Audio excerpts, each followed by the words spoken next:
What's going on, everybody? Eric Lindquist at Awesemo.com coming to you with my top... One more time. What's going on, everybody? Eric Lindquist at Awesemo.com coming to you with my top 5 waiver wire picks for Week 5 of the NFL season. I hope Week 4 treated you well, but if not, and even if you're doing really well in your leagues right now, I've got 5 players you should be targeting to make your team better immediately on the waiver wire. But first, hit that like button, hit the subscribe button, and hit that notification bell so you know when this and all the other content at the Awesemo Fantasy Football channel is going live. Now, let's get to my picks. I gave you Dawson Knox from the Buffalo Bills last week, and he promptly rewarded new fantasy owners with a massive 2-touchdown performance in Week 4's domination of the Houston Texans. And, by the way, he's still inexplicably owned in just 47% of 12-team Yahoo leagues, so he's still the priority for me if he's on the wire. But in the event Knox isn't there, Dalton Schultz is my number 5 pickup on the week. The tight end put up his second consecutive massive outing in Week 4, catching 6 balls for 58 yards and a score. That's now 3 touchdowns in 2 weeks for the Cowboys' fourth-year man, and with how surgical this offense has been through 4 weeks, even more red zone opportunities should be on the horizon for him going forward. And per usual, tight end is a wasteland unless you own someone named Kelsey, Kittle, or Waller. So punting the position with players involved in high team totals week in and week out isn't the worst way to do things. That makes Schultz, who should be involved in a lot of those shootouts, an easy plug and play at tight end starting immediately. I'm not positive Justin Fields keeps the starting job when Andy Dalton returns from injury, because let's be serious, predicting anything Matt Nagy does is a fool's errand. But for the sake of my number 4 pick, Darnell Mooney, I sure hope he's starting, as Fields put up a display of superior deep ball ability as opposed to Dalton there in Week 4, resulting in 5 catches and 125 yards plus a score for Mooney in Week 4. Yes, it was against a laughable Lions secondary. Yes, that can certainly skew some things, but that's still a massive line that should pop from time to time as long as Fields is at the helm. However, even in 2020 with the brutal trio of Nick Foles, Mitchell Trubisky, and Chase Daniel throwing in the ball, Mooney still saw the 10th most targets in the NFL of 20-plus air yards or more. And even if Fields were to not get the start in Week 5, Dalton didn't exactly shy away from targeting him either, as Mooney saw at least 7 targets in the Bears' first 2 outings of the season. Those targets didn't translate to much, but at least the volume's there to raise his PPR floor in the event Dalton sees the starts going forward. But no doubt about it, Mooney feels like a much improved wide receiver 3 option or flex candidate so long as Fields remains the starter. Shame on us in the fantasy community for not reading the tea leaves correctly on this one, but it's time to rectify that wrong by snagging Randall Cobb in any and all deep leagues right now.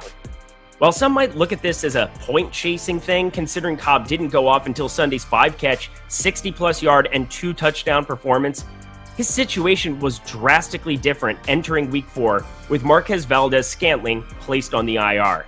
That left the wide receiver 2 spot completely up for grabs, and many, including myself, thought that meant big things for Allen Lazard. Instead, it was Aaron Rodgers' boy Cobb, and I do mean his boy, as Rodgers insisted on a trade for his friend and former Packer to rejoin the team, who benefited the most. And lest we forget, Rodgers is still a year removed from an MVP season, and aside from a Week 1 blip on the radar against the Saints, back to his old tricks. Cobb is almost assured to be available.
I was hoping that would drop, but it didn't. It just stayed quiet.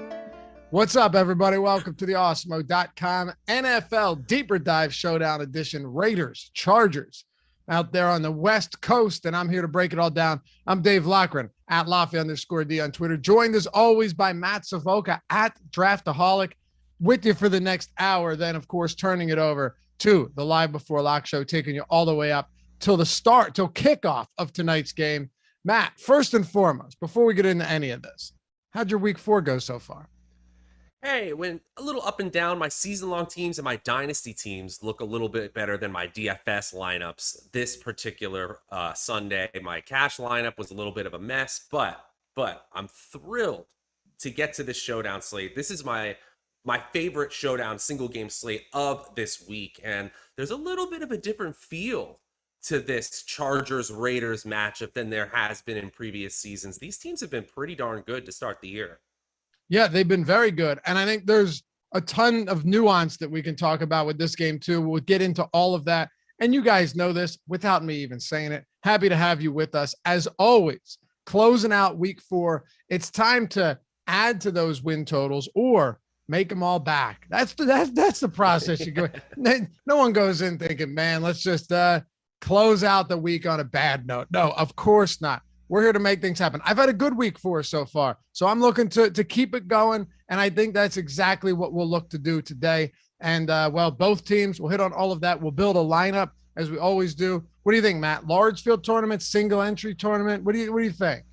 I think it's more fun to get that large field tournament feeling and go off the wall. I mean, Uzoma captain won on Thursday, one of our Awesemo subscribers, longtime Awesemo subscriber. So, yeah, let's get weird with it. Yeah, he won $560,000 with Awesemo at captain. Amazing, truly amazing stuff. And then a top prop, maybe some best bets for today, because we like to dabble in everything here at Awesemo. And if you do like betting, go to the Awesemo odds channel. I mean, just check out what they're doing there. But hey, hit that thumbs up. Much appreciated. If you haven't done so yet, only takes a second. Let's just see if we can rip that straight over 100 out of the gate. We're already at 630 people watching. You guys are the greatest. And as always, thank you for getting us to 60,000 subs. That happened a couple of days ago. We're already at 60,600 plus. So well on our way to 70K. Maybe one day YouTube's going to send us that plaque, Matt, for 100,000 subscribers. And, well, I'll put it on my wall. Oh, you're getting it. Maybe no, you'll make the rounds like the Stanley Cup. Yeah, exactly. That's actually a really good idea. We'll just pass it around. Yeah, I like that. Okay. Maybe we'll even let a sub here or there load it up on their wall. They can put it on their dashboard of their car where they drive to work, whatever it is. We'll have some fun with it. But let's dive straight into this one. Of course, today's show presented by PrizePicks, which we'll talk about, give you our favorite PrizePicks bets in just a little bit. But the Las Vegas Raiders, kind of a home game in a sense, Matt. Like, there's no real home field advantage for the Chargers here. It's facts that we know that the Raiders fans travel well.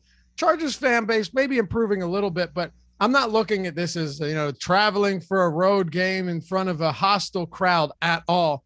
And I think the most exciting thing about both of these teams is you have real shootout potential. I know that the Chargers defense has been good, and the Raiders pass rush has made it so they've been able to limit opponents to some extent. But when you just look at a few things in terms of what type of shootout potential you do have here, there's no doubt in my mind that we could be looking at a game that soars over this 52 total or 51.5 total. Oh, absolutely. To both your points here, first and foremost, we have to just go back a short generation, about 2 decades ago, and the Las Vegas Raiders were the LA Raiders. We are not concerned about Raiders fans showing up here. I'm not going to say it's a full neutral game here, but I think you're going to see plenty of silver and black in SoFi Stadium in Los Angeles. So I definitely agree with you there.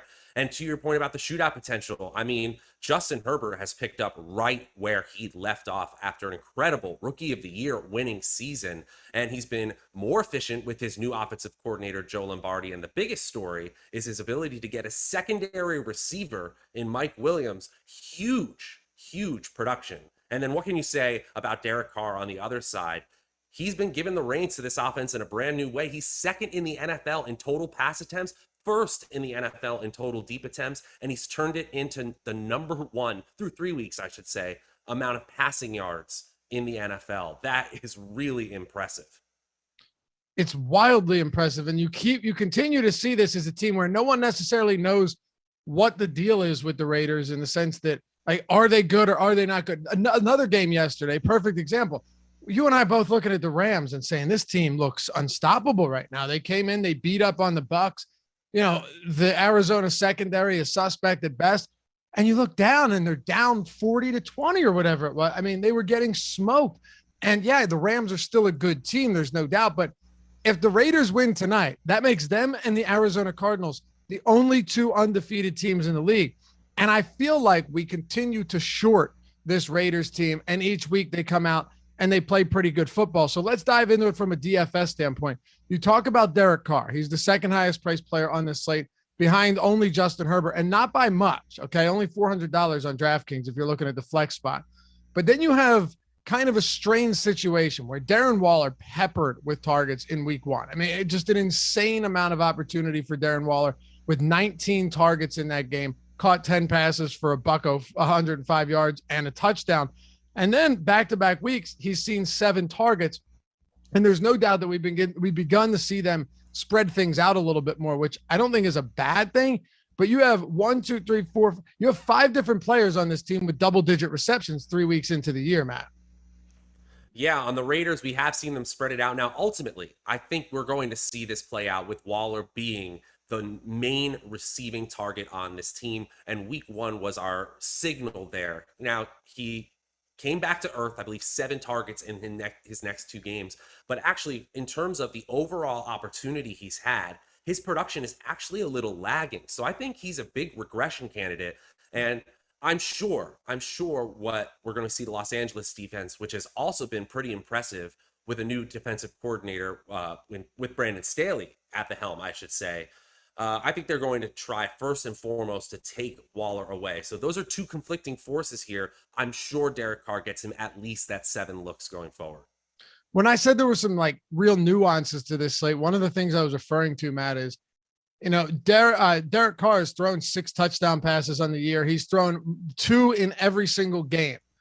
There isn't a single player on this team that has more than 1 touchdown, though. Every touchdown reception has gone to a different player, from Ruggs to Waller to Renfro to Zay Jones to Foster Moreau to Alec Ingold. I mean, run it all the way down the roster, and these guys have all seen some semblance of opportunity. You know, there's, as far as red zone targets go, Darren Waller is the clear leader with 41% of team red zone targets, only one of them inside the 10-yard line, but we know the guy can rack up yards after the catch. You have Renfro with 3, Drake with 2. Of course, Josh Jacobs is active tonight. Ingold with 2.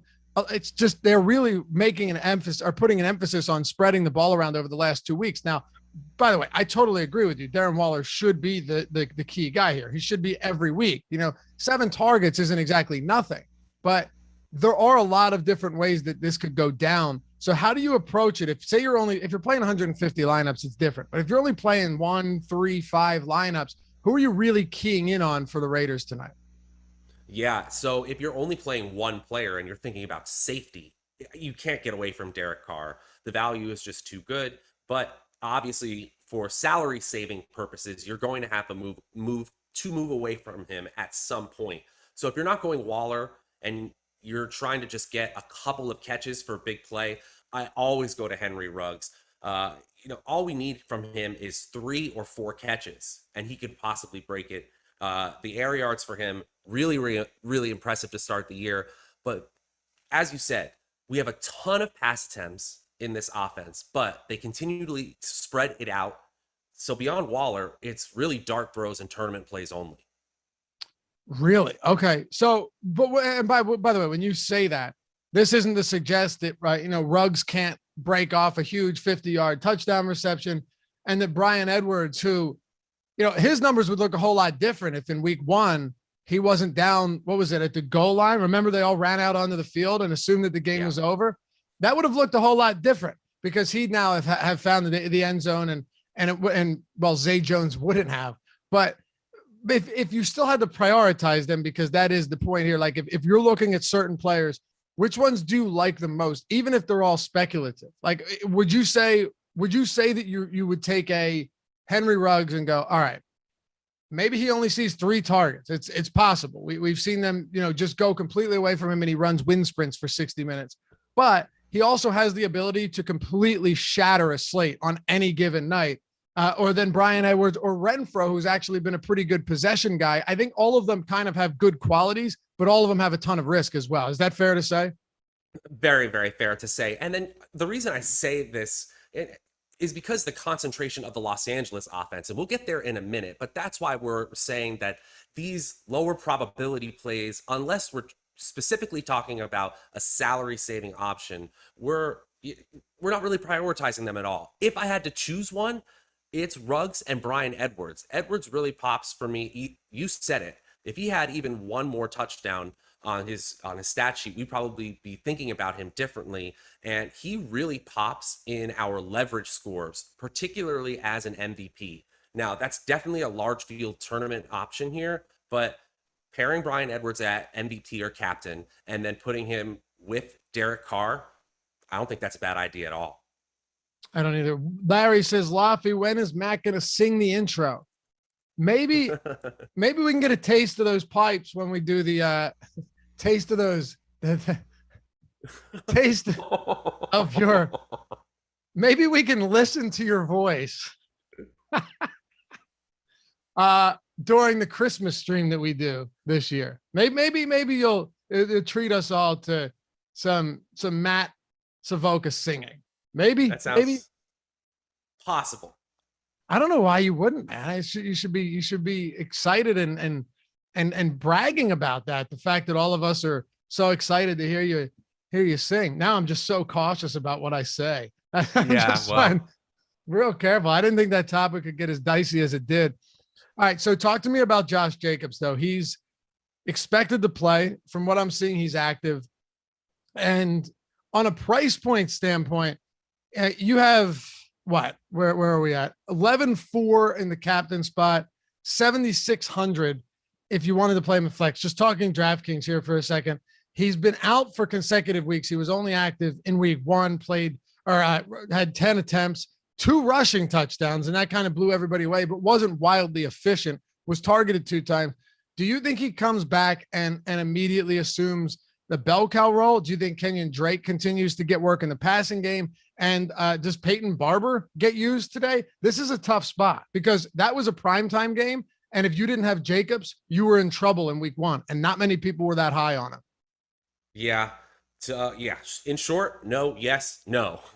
Josh Jacobs is not a priority play at all. I just don't believe that you need to get here. If for some reason the Chargers offense just does not show up at all and the Raiders defense, which by the way, PFF has graded as one of the top 5 defenses in their overall defensive grade so far. If they are blowing them out, then maybe Josh Jacobs is in cleanup mode.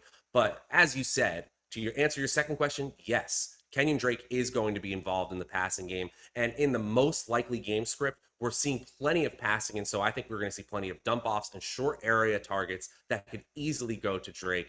You're definitely not playing Peyton Barber. So I don't know, just really on the leverage scores, he is literally, Jacobs is the bottom of our leverage scores at a -5 leverage score. That says definitely not a priority play. Yeah, no, I don't disagree at all. And I love the showdown and single game top plays tool because it gives you the probability that they're going to be the top overall scorer. Josh Jacobs in this game, 1%.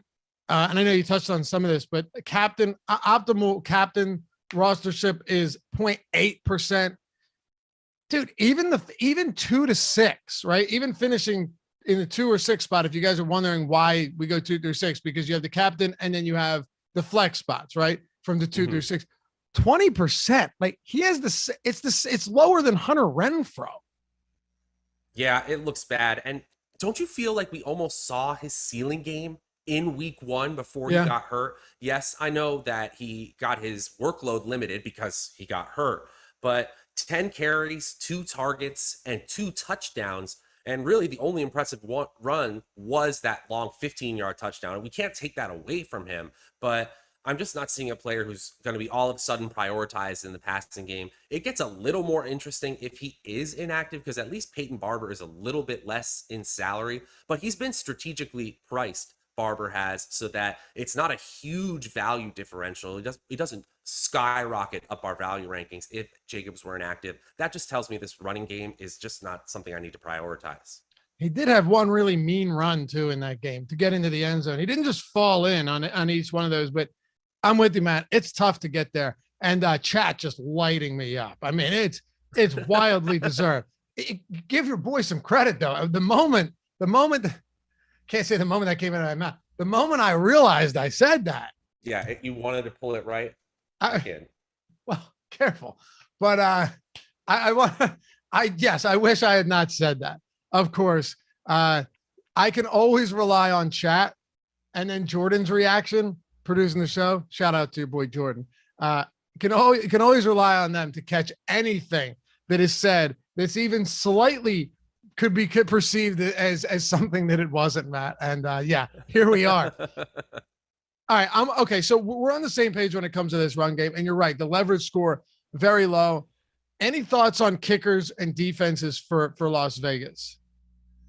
Sure. In cash games, fine. But overall, do you really see this game going in a way where the offenses are going down the field and they're consistently being stopped, and so that the kickers are getting a huge amount of points here? I don't see a ceiling game from one of these kickers. Not impossible, but definitely just a mass multi-entry play for me only. All right. Anything? Okay.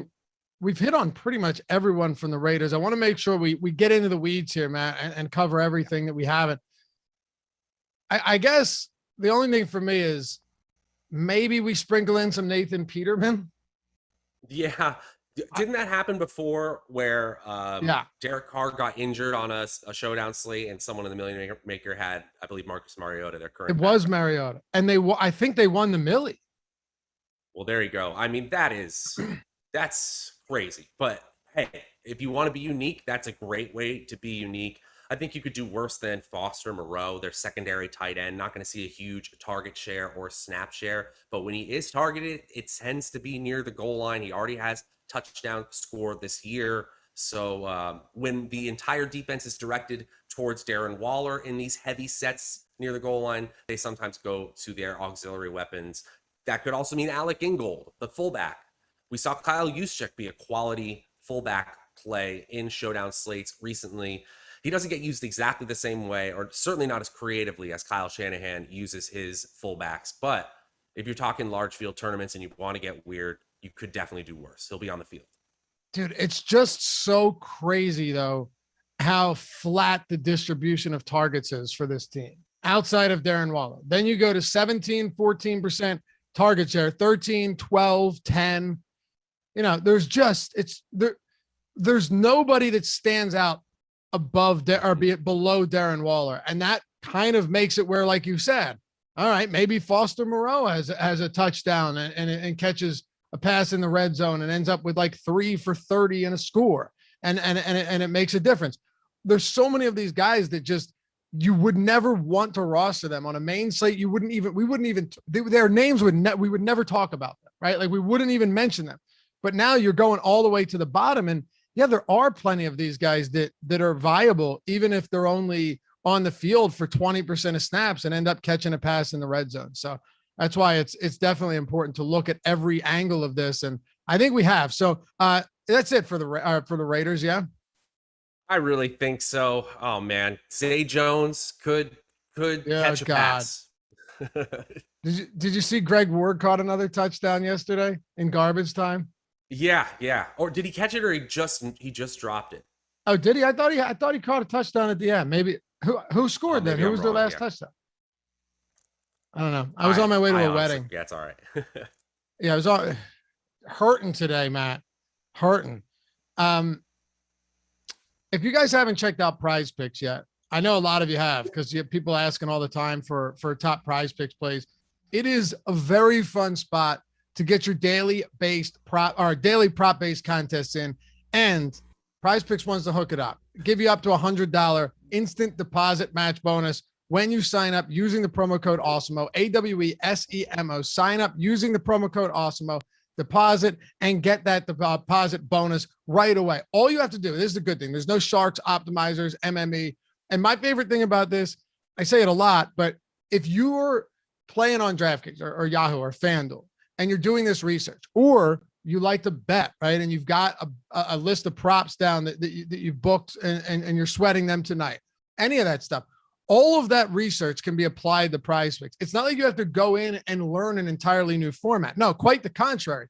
Everything you've done throughout the week or throughout the day, boom, just parlay all of that information into what they've got going on over here. It's very simple. To play there, all you have to do is pick 2, 3, 4, or 5 players available on the board to go over or under their projected scores. And if you correctly pick a 5-player lineup, you can net up to 10 extra entry fee. PrizePicks has NBA, MLB, NFL, WNBA, even esports, and all these different sports. You can take advantage of their mixed sport entry feature, which means if you have confidence in more than one sport, if you're well versed in them, you can mix them into that 5-player lineup. Very cool stuff. Just use the promo code Awesemo. Get your instant match deposit bonus up to $100 using the promo code Awesemo when you sign up deposit. Go to prizepicks.com or download it in the App Store or the Google Play Store and get started today. Matt, favorite prize pick for tonight's game? I'm muted. Here we go. Over here just trying to quiet my dog, who hears another dog. They're trying to start a little barking train. Sorry about that. All good, man. There has to come a point where Keenan Allen shows himself as the true wide receiver 1 on this team. I'm thrilled that Mike Williams is finally playing up to his draft potential. I mean, this is fantastic for the Chargers offense overall, but I'm taking the under on 6 receptions for Mike Williams. Under on 6? You have to take the over on price. Sorry, say that again. Now, do you have to take the over or the under, or do you have to take the over? No, you can take either. Oh, then I'm taking the under on Mike Williams. Okay, I like it. On receptions total, 6 receptions. So one thing I like is they don't post them often, but we hit on the Mixon one the other day where it was Mixon touchdown to score over or under. So over or under half a touchdown. I think it was minus 180 on other books or something. And then they pulled it. Eckler's minus 120, but there's still value there. So Austin Eckler minus 120 to score. I'll take the yes. If there's a little juice on the over and you know that you're getting better odds than you would elsewhere, I'll keep taking those touchdown props. Why not, Matt? Just keep taking them if there's no odds and you're just betting yes or no. Yeah, absolutely. Chat is blowing up right now that I just faded Mike Williams on his birthday. Oh, the birthday narrative. The birthday narrative. Hey, he could have a great game. We've seen Mike Williams be efficient on a per target basis. Now, his average depth of target has transformed this year from over 14 last year to just under 9 this year. Just to say how differently he's being used in this offense, his whole route tree has really changed. So it's not impossible for him to go under that 6 receptions and still have a highly efficient day. I hear you. Ultimately, birthday game doesn't mean shit anyway, so it doesn't. No. Unless Derek Carr is going, hey pal, listen, it's your birthday today. Really going to make sure to feed you out there.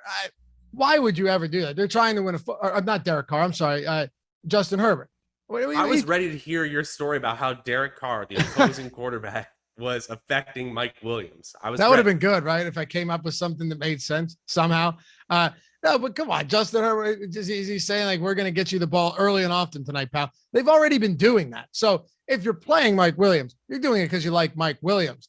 If you're not playing him, you're not doing it. Or if you're playing him, you're not doing it because it's his birthday. Maybe you are. I mean, maybe you are playing Mike Williams because it's his birthday, but the dude's been good enough already to where it really doesn't make a damn difference. Anyway, download the app in the App Store, Google Play Store, go to prizepicks.com, use that promo code Awesemo. All right, Matt, let's flip it over to the Chargers side of this one. The Bolts, baby, 3-point favorites, 27.25 total.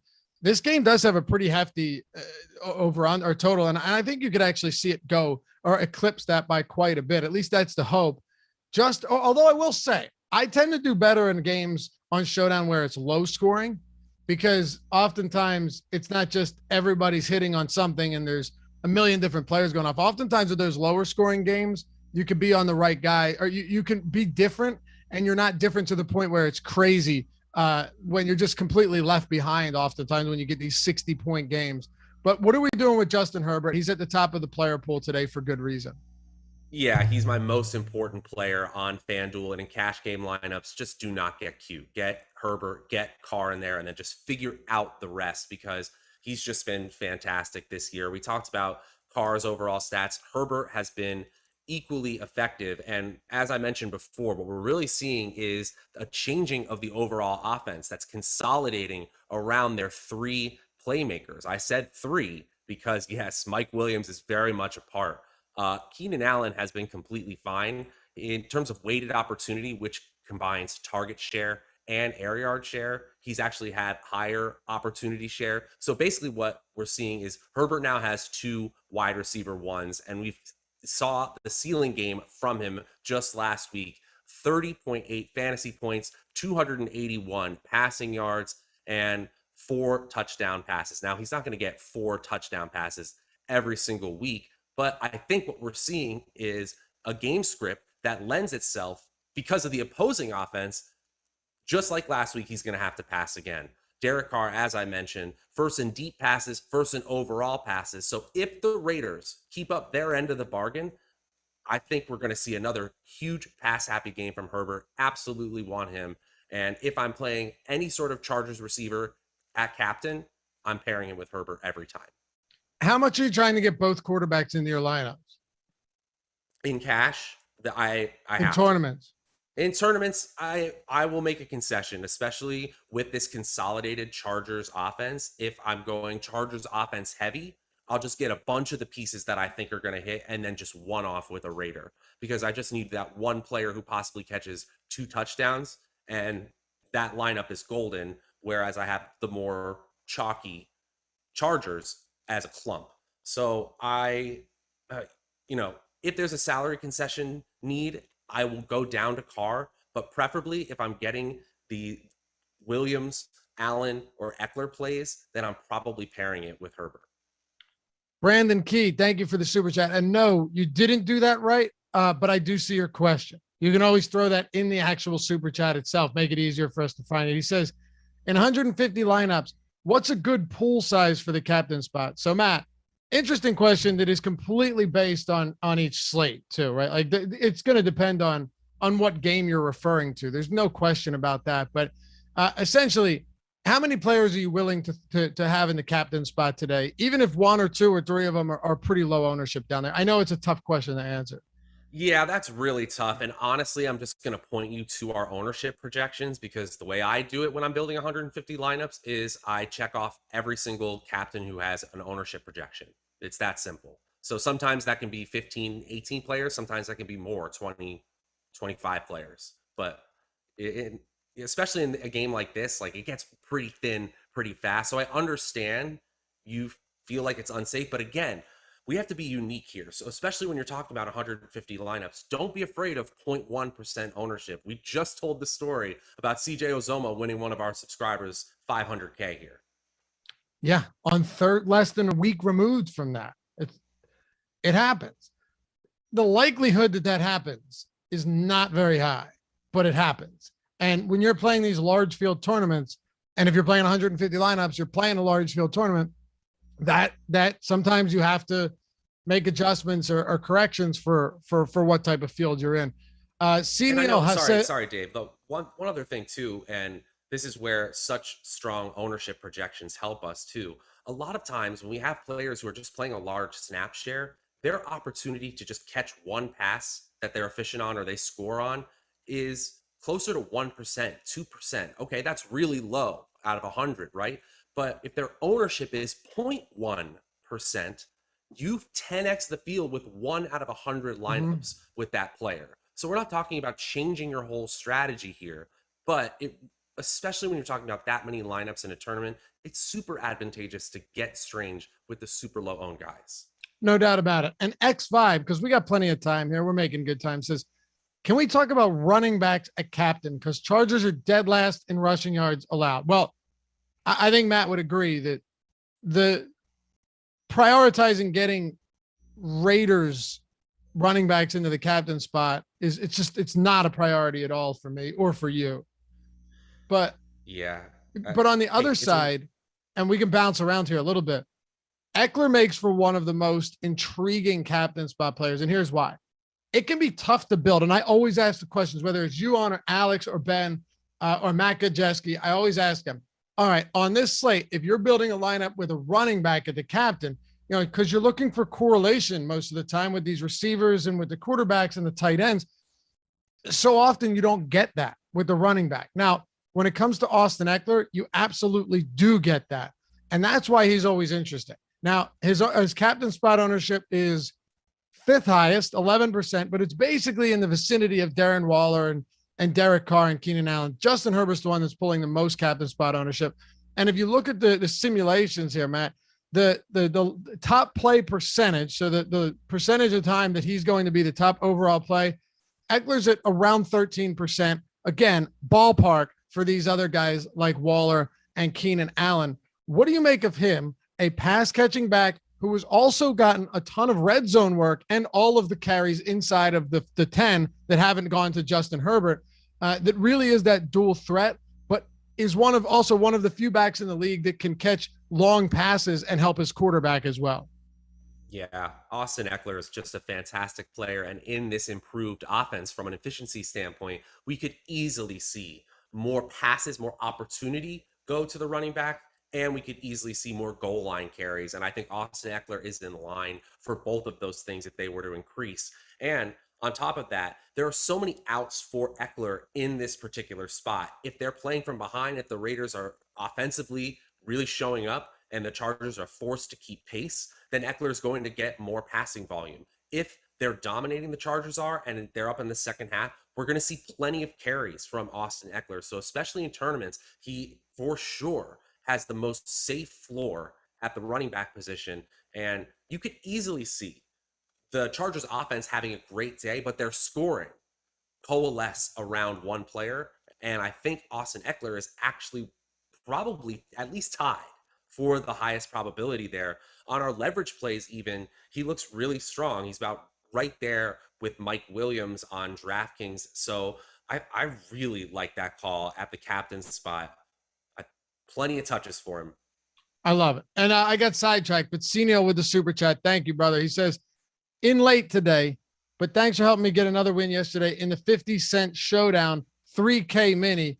Oh, nice. That's awesome. I'm assuming he took down 3K on 50 cents. Even if you MME that, it's still what, like, even if you put 150 and you're talking 3K on $75, that's awesome. Keep being great. And thanks, fellas. Appreciate you, man. And congratulations. That's great to see. We also, if you guys are premium members in our Slack chat, I'll always try and get to your questions as well. Just mention Matt and myself. Like Asobi says, Waller or Carr in cash if you can't fit both, Matt. Waller or Carr in cash? If you can't fit both. I'm fine with Waller in cash, but I prefer Carr. Okay. Now, since we were on the Eckler topic, I've had a lot of questions today about these backup running backs. Larry Roundtree, Justin Jackson.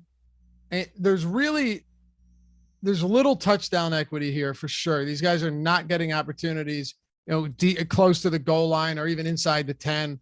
They might see a rogue look inside the 20, but for the most part, going to have to break one. And the opportunities themselves are going to be limited to not there at all.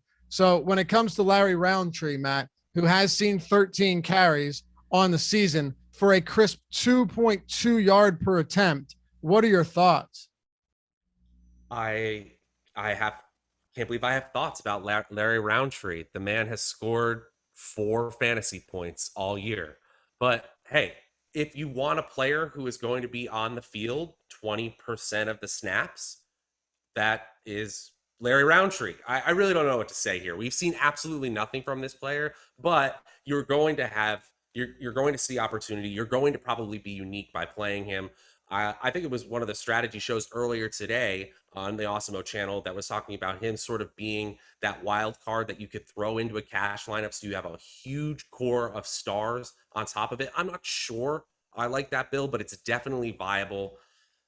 We saw 17% of the snaps go his way, 4 carries, 1 target. He ran 4 total routes, managed 0.3 fantasy points. I'm not saying it's impossible. He's on the field, but it's certainly the lowest probability play we've probably talked about yet.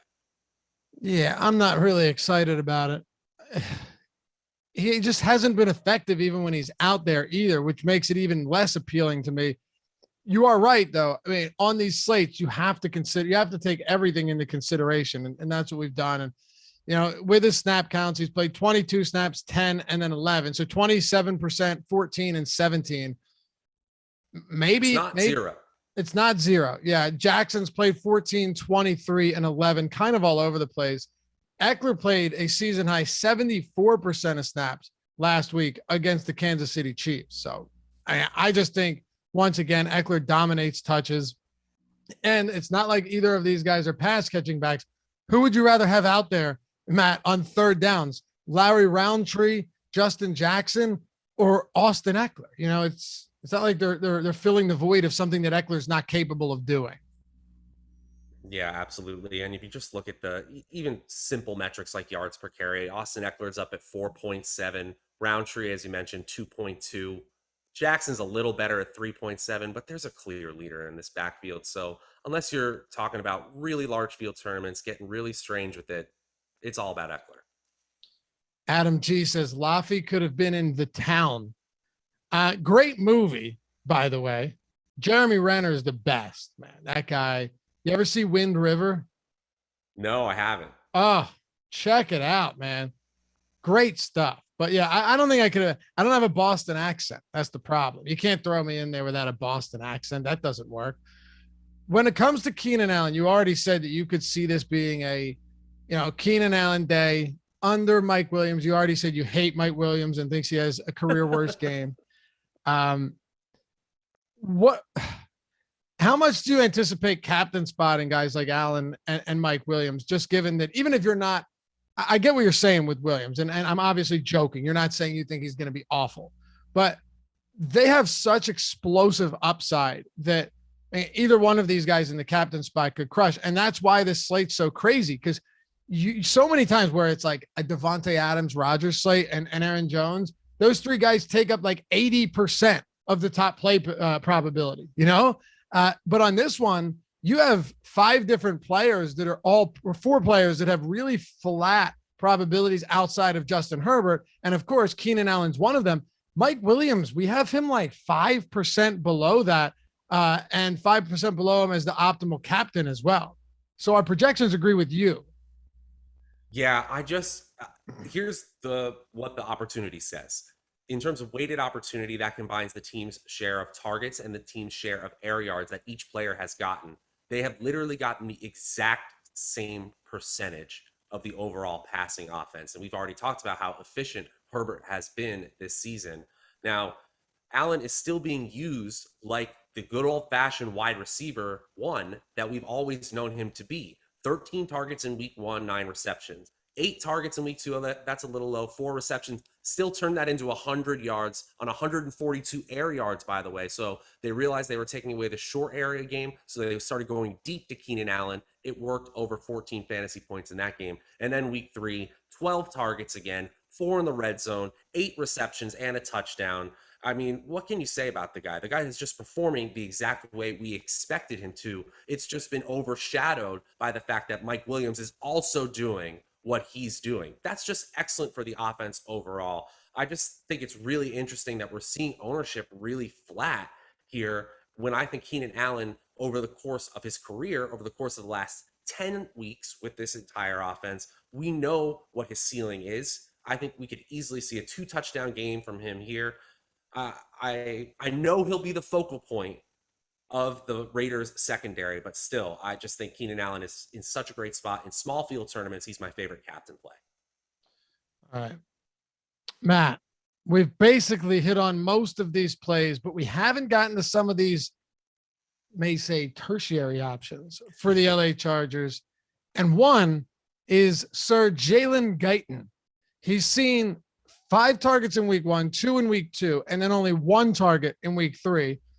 But he is, in all fairness, the wide receiver 3 on this team. Like, he's playing almost as many snaps as Mike Williams. It's just the man runs a lot of wind sprints, if you know what I mean. And that's kind of an issue, but he feels like one of those guys where you see this on Showdown slates so frequently.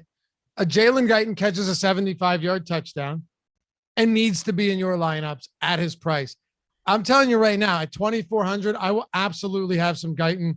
I know he hasn't been targeted often, but his ownership is not high for a guy that's playing almost 75 or 70% of snaps a week in a game with a 51.5 point total. And he gets deep opportunities downfield. You don't have to like it. And he might only see 1 or 2 targets, but if he pulls a KJ Osborne or, name one of the other guys that has done this, you're going to wish you had at least a little bit of Jalen Guyton. And as long as he's on the field running routes, that to me is useful for a single game slate. Yeah, I actually think that call is okay. Yeah, we should definitely mention Jared Cook's name. He's 3rd on the target totem pole on this team, but well behind Williams and Allen in terms of weighted opportunity.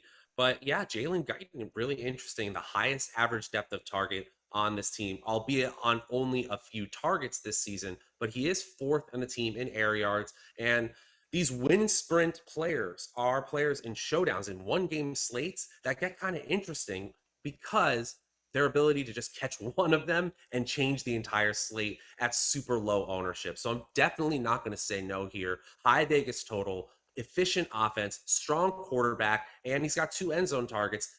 Jalen Guyton is definitely in the player pool. In large field tournaments, I'll take a swing or 2 at him at captain too. Oh, I like that's it. Yeah, okay. All right. When you're talking about mass multi-entry, sure. Of course. You just have to catch 1 or 2. Sammy Telesco, thank you for the super chat, brother. Much appreciated. I know you hang out with us in here quite often. And we had a question. When are the live afterlock shows coming back? I'd love to get them going again. I think we will. Maybe reshape some of the formatting a little bit. But if you want to hang out, have some drinks with us, or whatever you like to do in your own time, maybe we'll do that for a Thursday night game. Have some fun. Jordan, you down? All right, Matt, you got to join us for one of these as well. It'll be a lot of fun. Oh, I'm so in. And we should all sweat some bets together. We should get like a consensus bet or 2 that we all jump on, right? Like that we all feel good about. I'm not just going to jump on. I'm not just going to tail somebody to tail him unless it's Ben and some of his obscure sports. But yeah, we could sweat it. That's a great idea. Yeah. Do some consensus community bets and all sweat it together. That'll be a blast. So we'll have some fun. If you guys are in for that, hit the thumbs up and get us to 500. I'm just kidding. That's gimmicky right there. But in all seriousness, if you haven't done so, I think I only asked once. We're at 250, but we got 1,700 people watching, only 250 likes. Come on now. I mean, if we could just, we need 249 likes to get to 500. I don't think that's an absurd ask, Matt. Sometimes it just shoots up. I mean, 250 out of the gate. Boom. We can make it happen. And subscribe to the channel. Yeah. Thanks subscribe if you haven't done so yet. We really appreciate it. Yeah, absolutely. Appreciate you guys getting us above 60,000. And all of you that always jump in here and hit that thumbs up button at the first thing you do. I know who you are. Well, I don't, but I have a pretty good idea. Talk to me a little bit more about Jared Cook, though, because he's kind of having an underwhelming season. But a lot of the metrics suggest that Jared Cook still has some big game potential in there that could be useful in showdown sites. Yeah, 1 end zone target. He's on the field a lot, playing 62% of the snaps. And honestly, for a player that's 34 and a half years old, he's been very effective. Part of that is because of the offense he's on. But in terms of the amount of slot snaps at the tight end position, he's 7th in the NFL amongst all tight ends in slot snaps. He's 10th in the NFL amongst all tight ends in targets, 16th in target share. So he's a very, very relevant player. In fact, he really pops in some of our value rankings this week. I was really surprised to see him near the top on DraftKings. The leverage ranking for him is super high, as is our value ranking. So clearly, Jared Cook as this 3rd option while playing a lot, he really pops in our metrics. Anybody else from a skill player standpoint that you want to touch on that might have some speculative upside here for the Chargers? Josh Palmer, their third round pick this year, he may have a target or two. Donald Parham is their secondary tight end. Super athletic player, but used very sparingly. You would definitely need a touchdown there. But hey, $1,800 in the captain spot in a large field tournament, catches one, you're good to go. Matt, you said you're off tomorrow, right? Yeah, Tuesday's my Saturday, if you will. You might have a few, as they say in The Wire, you might have a taste. Go out for a taste. Yeah, and, maybe. You ever see The Wire? Tell me yes. Oh, yes. Okay. Jimmy and Bunk. Mhm. Oh, let's go have a taste. And then by that, they mean like just crush Jameson all night. But anyway, if you're off tomorrow, and if any of you guys have the time, have you heard about the documentary, The Untold Crime and Penalties? No. On Netflix? Just watch. It's a mobster that buys a guy with mob ties buys a hockey team for his 17-year-old kid to run it. Okay. And it is the most absurdly preposterous thing you'll ever see. And you will be sucked in immediately. I implore all of you guys to watch that. Hit me up on Twitter. Let me know what you think, because I love talking about that. And Matt, if you watch it, I want to know what you think. It's a documentary. It's awesome. Oh, I'm all in on this documentary. I'm just looking it up now. Oh, dude, it's great. That looks great. It's so good. It's so you will not want it to end. I'm telling you. All right. Defense, kicker. If you have nothing on that, Matt, or even just a little bit, then we can go to our lineup build. Yeah, I'll say one thing, that both the kickers actually pop in the value rankings. I really don't like playing kickers in tournaments. I just feel like the ceiling is really capped unless you're getting, 5 field goals, which I just don't see as a high probability here. I think the offenses are getting in the end zone, but there's definitely going to be points. So kickers are fine in that regard. You want to be unique. All right. So we build a lineup on this show all of the time, and we're going to try and make something good. We're going to go large field tournament, so we'll do stuff a little bit differently. Like we said, Awesemo definitely won $560,000, an Awesemo sub, which just made it even that much sweeter in the captain spot. Crazy. Absolutely nuts. So Matt, I will give you the honors here. In the captain spot, who do we go with first?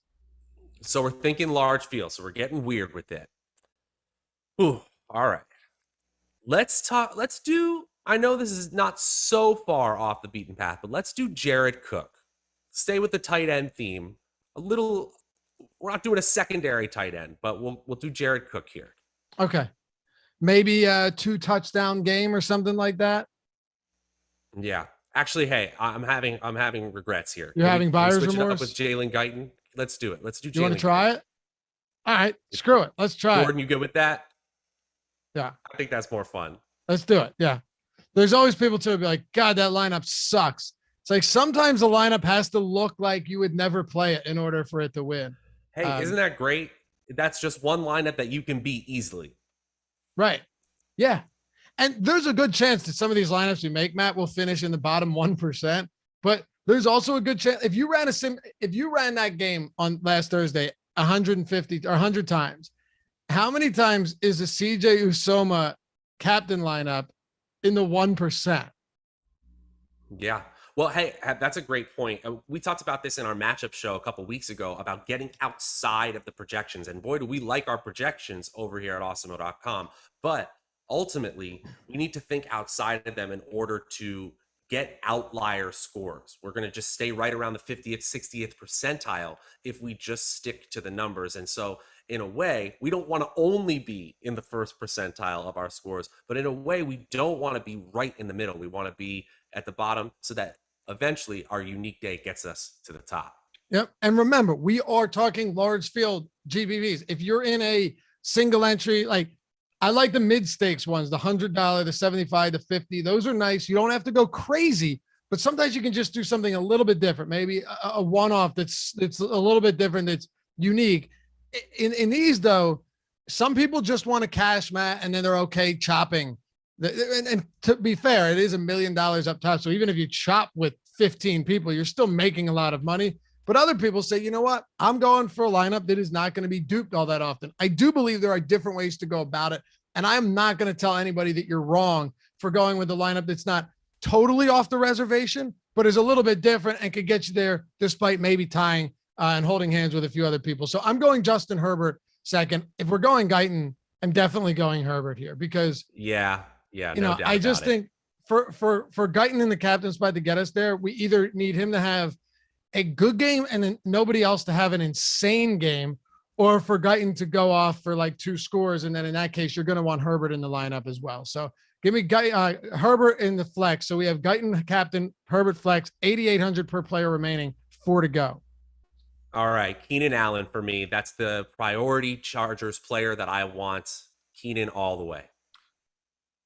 All right. So I'm going to go with, we can do a lot with this lineup. This is going to make things pretty easy. Mm-hmm. If you wanted to have a balanced lineup in terms of playing for the shootout, not having Eckler or Williams, that's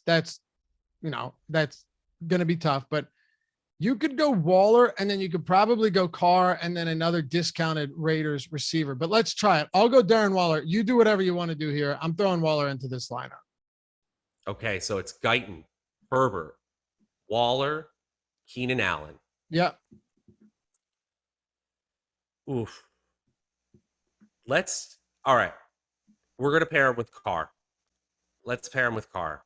Okay. Because we're going to have the space for it. Oh, easy.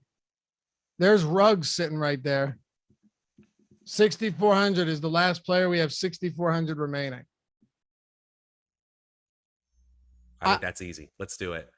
Big play threats, both sides. Basically, the speedsters on both sides and the number 1 wideouts. I know it's getting a little bit murky. We talked about the reasons it isn't on the LA side, but I think on the Raider side, it's pretty simple. Waller is that number 1 receiver. Keenan Allen. Ooh, I kind of like this. I'm with you. And hey, Jalen Guyton, 0.3% projected ownership in the captain spot. 0.3. You don't really need to do anything crazy outside of that in the flex. All right. Yeah, I think Ruggs even was, I guess it fit perfectly from a salary standpoint, but he's not going to be super popular either. No, I don't think so at all. His ownership 24% is not that high on a showdown slate whatsoever. All right, Matt, I like it. Why not? And that's the lineup builder you're looking at right there. Jordan behind the scenes, putting it in there. And it's a very, very cool tool. Gives you, leverage rankings, contrarian rankings, tournament score rankings, and all that good stuff. For those of you that like to hand build lineups, it's a super valuable tool in that respect. We also have the ownership projections, player projections, the top stack tool, boom bust tool. And if you wanted to just go straight like Express Pass for $4 a week, $3.95 a week, all of our showdown tools are included in that. We just added that last year. It's a crazy value because we have the projections, but also the ownership projections, the boom bust tool, and the DFS or the showdown single game top plays tool, which gives you that likelihood that they're the top player or the optimal captain and all of that great stuff for $4 a week. So you want to go all out, make an investment of it, go for a year, every sport or NFL, because all of these tools built by the number 1 ranked player and guys won a lot of money. Awesemo using these tools. All of them are not just for football, but for all of the sports across the entire DFS landscape. A year, a month, a week, one sport, all sport, doesn't matter, which is why, Jordan, when we have time, we always, before we close this out with our top picks and set our top props and send this over to the Live Before Lock crew, we always like to shout out our boys and girls, of course, that have come up huge, rocking the Awesemo avatars, that loyally watch us and hang out with us and make this job so fun. So cue it up, brother. First one on the list is Rich Green, chopping the Millie Matt only 2 ways, $560,000. Amazing. And I don't think he'll need it, but Rich, you win a free Awesemo Plus Platinum monthly $90 value. Download the avatar and profile pic at awesemo.com/avatar and tweet your wins at Awesemo HOF. You see it right there. You'll win a free month of Awesemo Plus Platinum if you finish top 3 in a field of 5,000 or more. And of course, include us as well. Keep it going, Jordan. And then we've got a couple other ones up here that make me happy. Carlos Manza, this guy, I mean, he's our boy. He's been with us for a while. Don't remember who it was, but someone said they were going to take down a tournament. If they were going to, it would have to be with someone like Heineke. I effing love you guys. Boom, 5K up top. Not rocking the Awesemo avatar, but second place, and I don't know who that is rocking the Awesemo avatar. So let's get it. Congrats, Carlos. Happy to see you take that down. And then the last one here, we've got John Jeff. John Jeff always hanging out with us. Thanks, Laffy and Matt. You guys are the best. has the best tandem, Awesemo has the best tandem in these two. Thanks, bro. $20,000. And I think he won that, Matt, with like a voucher, like a free credits that we was given at FanDuel. So just a huge win. Awesome. All right. Congrats to everybody. Yeah, to everybody. We got over 2,000 people watching. Sammy, welcome to Team Awesemo. We're almost at 500 likes. No better way to close it out than to do our top props and bets for the day. Matt, hit me. What do you love today? Oh, Darren Waller's getting fed. Easy on the over 5.5 receptions. Easy. Okay. I've been banking. I've been cashing nicely, just shorting backup running back props lately. Okay.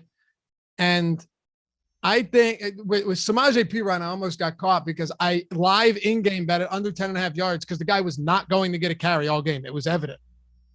And then Samaje Perine started getting carries because Mixon was hurt. But don't you think maybe there is a hole, not a hole, because I'm not as smart as Vegas, but some of these backup running back props seem to just be posted up there like, yeah, they're definitely going to get these carries. And a lot of times they don't. And Roundtree's at 12.5 yards. He's seen, 1 carry against Dallas, 4 against Kansas City. He's been wildly ineffective as well, or inefficient, both. I'm going under 12.5 yards, rushing yards on Larry Roundtree. I'm going to keep shorting these backup running back yardage props.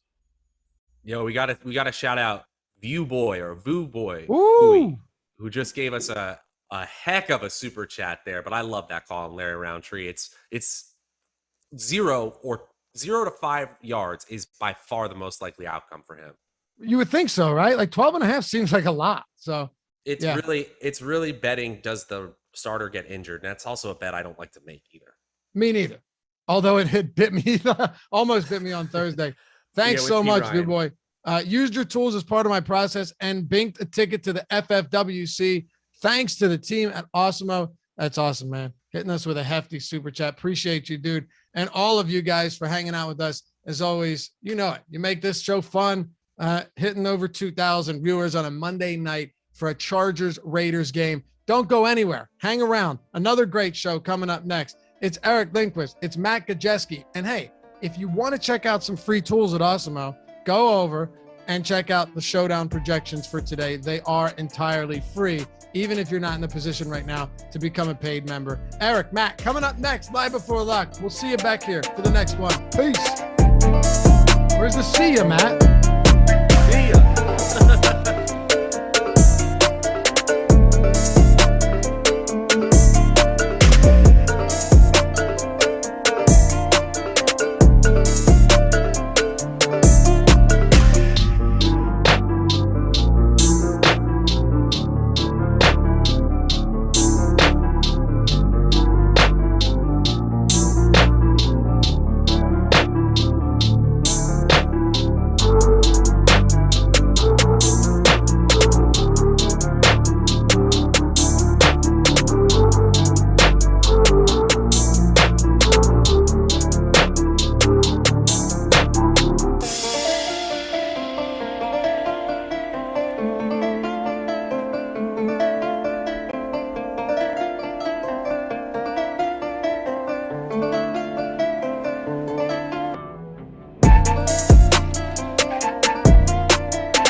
Loffy bought prime real estate in my head.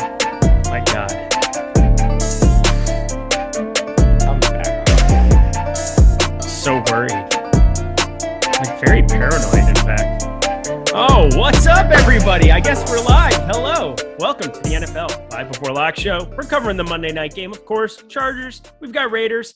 It's going to be a good one. I'm really excited about this slate. I think there's some interesting things that could end up happening here. Got some different takes, but of course, we're sponsored by PrizePicks, and we've got my guy.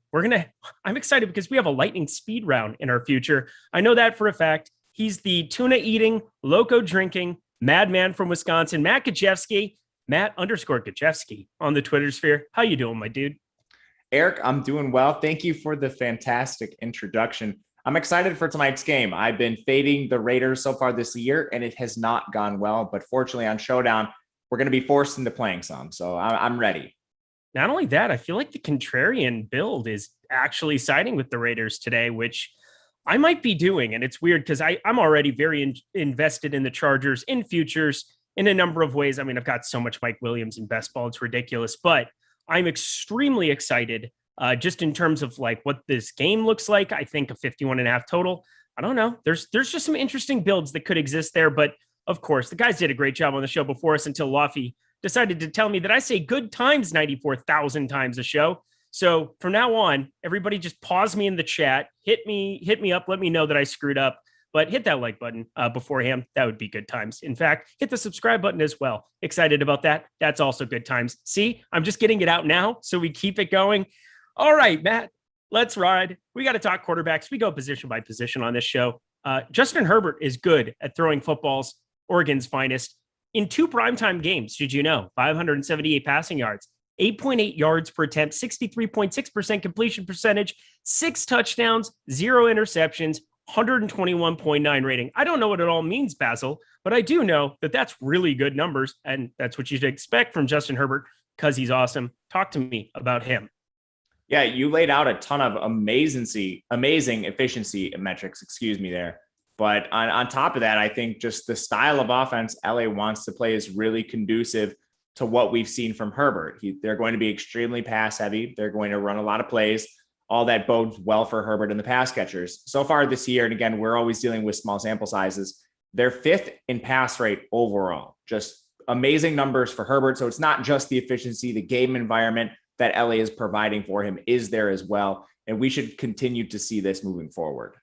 All right. And on the other side, Derek Carr, my boy. So on Yahoo, specifically, there's a $33 Justin Herbert at the top there. Lovely. He's a very good play, but you got to be thinking with Austin Eckler sandwiched between him and Derek Carr as well. Derek Carr up there is kind of becoming my priority superstar over there. I'm playing a lot more of him on FanDuel too, in that 1.5 slot, the MVP slot. And on DraftKings, I think he makes a really good contrarian captain play. What do you think about him in this spot against a team that generally is more gettable on the run here through 3 weeks? Yeah, I think really both these quarterbacks are fine. As far as like the ownership goes, a lot of interest in Carr. And I do think it varies depending on your platform. But just like isolating DraftKings for a second, he's the 3rd most owned captain. And you and I have talked about this a lot on Showdown strategy shows before. When you can get quarterbacks with some sort of leverage here, and it's not like he's coming in single digit ownership, he's just the 3rd most owned the 3rd most owned captain on the slate. That's still something that I want to take a stand on. So I will be playing a lot of Derek Carr. And you mentioned something at the beginning. A lot of his receivers are coming in pretty contrarian as well. So if you just take Derek Carr as your captain and then stack him, you're going to be looking at a lot of leverage. That's kind of what I'm looking at too, because there's actually no leverage to be had with Derek Carr. In fact, the opposite, negative 5.7% in our last run on the old DK machine for our single plays showdown. Also, our projections are free today, so I don't know why you wouldn't want to check those out.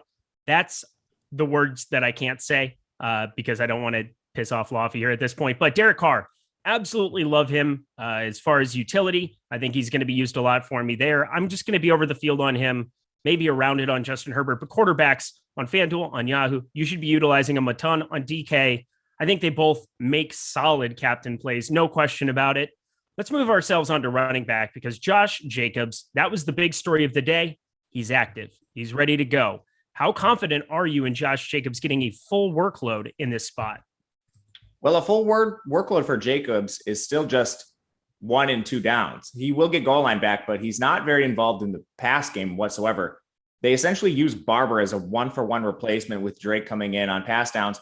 And Las Vegas has been really good this year, so they haven't played with negative game script a ton. So we really haven't seen a ceiling from Drake yet at this point. But my worry with Jacobs is even with full health, if LA gets up in this game, how much work does Jacobs actually receive in the pass game? And this is not a new trend. This has been a staple of Jacobs' game for his first couple of years in the NFL. Gruden just does not use him on third downs. It's so hard to figure out what I want to do here. I mean, I think he's priced out of DK, and I think that that's kind of useful.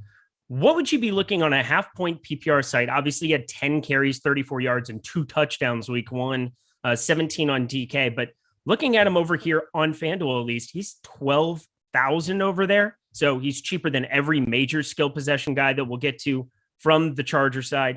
Of course, you have Darren Waller that's more expensive than him as well.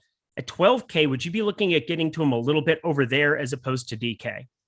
Yeah, I'll be getting to him a little bit on both platforms, but I think you run into some problems when you roster him. And it comes down to LA has a really concentrated offense. Las Vegas doesn't.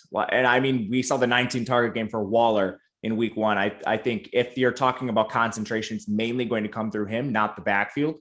But on the other side with Los Angeles, just because they're so concentrated, those are the priority plays for me. And of course, if you're playing massive tournaments, the Raiders are going to be the more contrarian side for that reason. And then on top of it with Jacobs, if you're playing him at his price point, and I think this is a factor on both DraftKings and FanDuel, you have to sacrifice one of those elite concentrated options on Los Angeles. And when you do that, you end up with like 4 Raiders in your roster on DraftKings, 3 on FanDuel. FanDuel is a little looser, so I think there's some more things you can do. But DraftKings specifically, it's really hard for me to get to Josh Jacobs because you can't roster those elite Chargers. You end up with like 4 Raiders in your lineup. And Austin Eckler, God, I mean, he's forever been one of my favorite players just when he's healthy. I mean, obviously it's been difficult to find those times, but I think this is pretty foolproof. He's going to be up. He's going to be playing in games when he's ahead, behind. I don't think Austin Eckler is going to be any kind of an issue. I think people are aware that he is a fantastic play, but Peyton Barber, Kenyon Drake from the Raiders side, I think that those are kind of the 2 more important things to really talk about. In the event that Josh Jacobs is limited, Peyton Barber, I mean, there was a showdown slate, and obviously this is a different sport. This is NBA, but one of my favorite calls of the entire time I've been at Awesemo was just simply when Chris Paul went down after game 1 of the Western Conference Final Series, or it was actually against the Lakers. It's like game 1. And then I said game 2, Cameron Payne. You know, Chris Paul was still starting, but I thought Cameron Payne had the opportunity to possibly have a gigantic workload, and different situations. Everything's kind of taking with a grain of salt here. But in the event that Josh Jacobs is in any way limited, Peyton Barber, is there any interest for you there? Not a ton. With Jacobs back, I think Barber's just going to see maybe a few touches. Barber, and it comes down to, I don't understand why they would play Jacobs, first of all, if he's not healthy. They've had a lot of success with Barber in there. So it just doesn't make a ton of sense for me. I know it's a divisional game, so there is importance to it. But at the same time, you don't want to rush back the guy that's supposed to be the star of your offense. And conversely, with Peyton Barber, he's running into the same issues that Jacobs is. He's not going to play on third downs. Kenyon Drake is going to occupy that role. And again, you can play any of the 3 in GPPs completely fine with it. If you're in GPPs, the main thing you want to focus on is just not being duplicated. So cash, low risk contest, all 3 are out of play for me. Anything else from the running back position for you? Yeah, for Los Angeles, if you're playing cash games, I think you need to take a look at the 2 really cheap Los Angeles backs, Larry Roundtree and Justin Jackson, on DraftKings specifically. And it doesn't make you comfortable at all, but they're the avenue that gets you like 4 of the really concentrated plays at the top rather than 3. And I think it's basically a roster construction build. Would you rather play Justin Jackson and then get 4 elite players? Or would you rather play like a Jared Cook and then only end up with 3 of the really elite players? So I think that is a conversation that needs to be had. I mean, I like the 4 route. I looked at that lineup earlier today, and I think that would kind of be the way that I was going. Part of me was like, hey, Josh Palmer sounds like fun. And then also I realized that I want to be a rational member of society, and that would be a bad idea. So let's not do that. Josh Palmer would be bad. So we're not going to play Josh Palmer, right? I am not playing Josh Palmer. Cool. Good story. Glad we had that. Let's talk Awesemo tools. See, look at that segue. It was a terrible segue, but I don't care. Awesemo Plus weekly pass is $29.95 right now. That is words I can't say. This includes full access to all the premium content and tools on Awesemo.com, including player projections, ownership projections, premium Slack channel, lineup builder, and so much more. And if you're a new user at Awesemo Plus Platinum, take advantage of the promo code we have going, NFL Showdown LBL, all caps, one word. I'm sure Jordan Klein, producer, oh, look at that, pops up on the screen as soon as I say that. That's also words I can't say. All caps, one word, for 25% off your first week of Awesemo Plus Platinum. You can find the link to activate this coupon in the description of the video below. And of course, NFL DFS. If that's all you're interested in, if you're not interested in all the other sports that we have incredible content for, $3.95 weekly, stop guessing, start winning, join Awesemo Plus today. Did you watch the previous show, by the way? No. Can't believe Lofty would give me crap talking about like how he wants to like see pipes. Like, I don't know. It got weird. It got very what weird. Are you talking about? You don't even want to know. See, this is what I'm saying. He makes me paranoid before I go live in front of, I don't know, 1.7K of my friends, of my loved people who only adore me in the chat. And he gets in my head so that I can't say and go through my normal routine, my normal shtick. I feel it's like that Talladega Nights. I don't know what to do with my hands. So. I know that reference. You do know that reference? Yes. Oh, I found a pop culture reference you can relate with. This is a win. This whole show is officially a win. Let's talk wide receiver. How about that? Because that's what we're here to do. And it's probably more important than quoting Talladega Nights. That's not true. But here we go. Mike Williams. It's his birthday. Did you hear it's his birthday? Happy birthday, Mike Williams. Birthday narrative. Love it. October 4th, a day that will live in not infamy because the guy is going to go absolutely berserk. I'm obsessed with this guy, but 10.2. I mean, Keenan Allen's a little bit higher owned. I'm looking at Mike Williams, and I know that on the last show, we had some slander going Mike Williams' way, and I don't know if I'll stand for it. How do you feel about a guy who, I don't know, been targeted just 2 times less than Keenan Allen, puts up massive stat lines, 4 touchdowns on the season, does everything well? How do you feel about Mike Williams and Keenan Allen in this spot? First of all, I don't know how you could possibly slander him at this point. The reason that Keenan has more ownership is because he's cheaper. And I mean, you mentioned the volume, it's nearly identical. Mike Williams actually being used downfield a little more than Keenan Allen, not by much. It's very slight. Their opportunity is literally almost identical here, but the ownership, it just comes down to price. And I think if you're playing GPPs, Mike Williams is going to give you leverage. Okay. And then we're going is that it? I mean, in cash, you just play Keenan Allen. In tournaments, I think you need to take a longer look at Mike Williams because of the leverage you'll gain with him. And of course, we've talked about this a lot on Showdown strategy shows. I like to play these players in captain, and you get even more leverage with Mike Williams there. Again, just really concentrated offense. He's going to come in around 5th or 6th most owned in the captain spot, it's looking like. But it's still a decent amount of leverage off Keenan Allen, who's coming in about 4%, 5% higher owned in the captain slot alone than him. All right. Well, spoiler alert, Keenan Allen and Mike Williams are both fantastic plays today. I don't know where else we're supposed to go with that. Let's go to the Vegas side, though, first. You could play them both, too. Oh, yeah. Pretty easily, I think. And with Herbert and captain, I would kind of prefer to do that, wouldn't you? Yeah, and I don't think you feel really bad about it. Like, I don't think that's a stretch. And part of it comes down to, again, like it's just so concentrated between those two players, all the targets. So I think you can go to that with relative confidence. If you just look at the 2 target shares for these guys throughout the season, Keenan Allen's just north of 27%. Mike Williams is at 25.5. Both of them are over 32% of the air yards. Literally 65% of the air yards is going through Mike Williams and Keenan Allen as a collective. So you're just occupying so much of the offense, a pass heavy offense as well when you roster them. DM Brian 007 in the premium Slack said Showdown is totally the Talladega Nights of NFL. If you ain't first, you're last. I love it. Let's party. That's true. That's a really good analogy. It's just what it is. But hey, Ricky, I was high when I said that. You could be lots of things. You could be second. You could be third. Hell, you could be 5th. You know what I mean? It's like those are all really good. Let's move ourselves to the Vegas Raiders side of the ball. Hunter Renfrow, Henry Ruggs, Brian Edwards. I don't really know. I feel like I'm just going to more Hunter Renfrow on the top end, but now I'm seeing that he's gaining the most ownership towards there. So I'm kind of maybe thinking in the next 20 minutes, just for everybody's viewing entertainment purposes, recrunching. That'll surely be fun. But what are you doing with Hunter Renfrow, where there's a little bit of positive leverage to go with him as opposed to anybody else? But is there a preference you have between the three?